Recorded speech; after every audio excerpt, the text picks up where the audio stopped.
Alright, we're finding derivatives.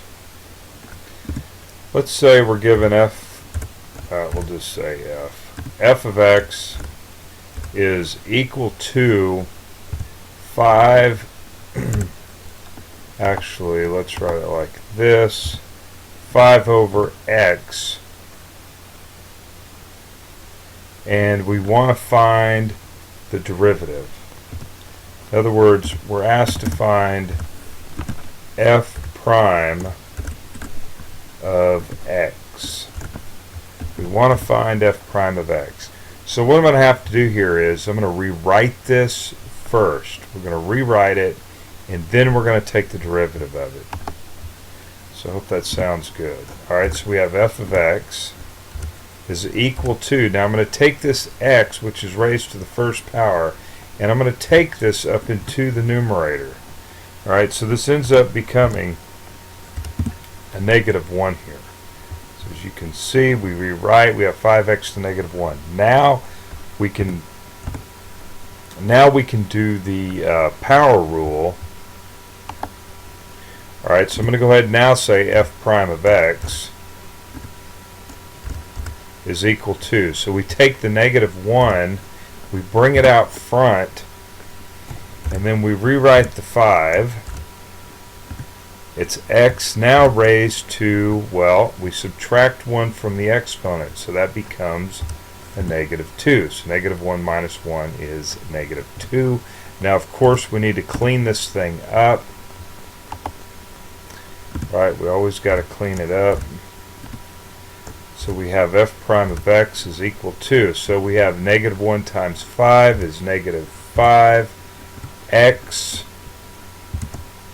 to the negative 2. Now we're probably going to need to rewrite this with positive exponents. So once again, we're going to rewrite this once again. We've got f prime of x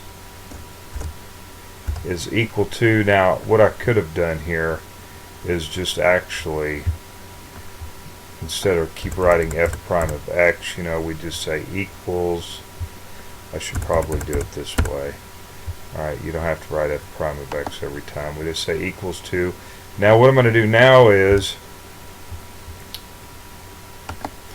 I'm going to go ahead, leave the 5 up top, and we're going to rewrite this. Now this is with the negative 2 in the numerator. We're going to take it into the denominator, and we now have a positive exponent, and that would be x squared.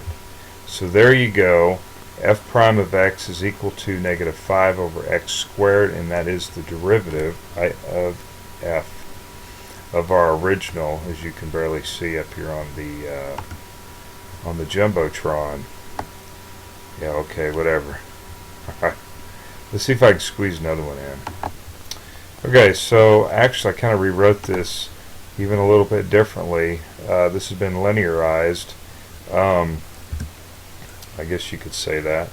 I'm gonna go ahead and first and rewrite this so 2 stays up, right? And because this is x squared, it's in the denominator. This becomes negative 2, and then of course we have plus x minus 1. And we're looking to find the derivative, so y prime.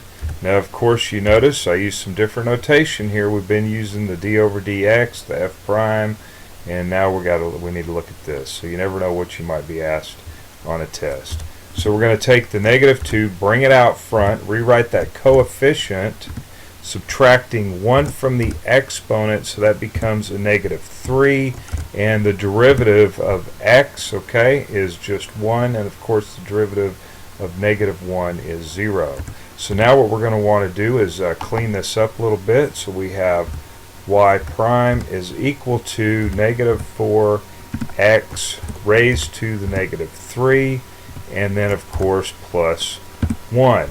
Now remember that we're probably going to need to write this with positive exponents, and so we end up having negative. We're going to bring the negative out front, right, leaving that in the denominator, x squared now we got, and plus 1. And there you go.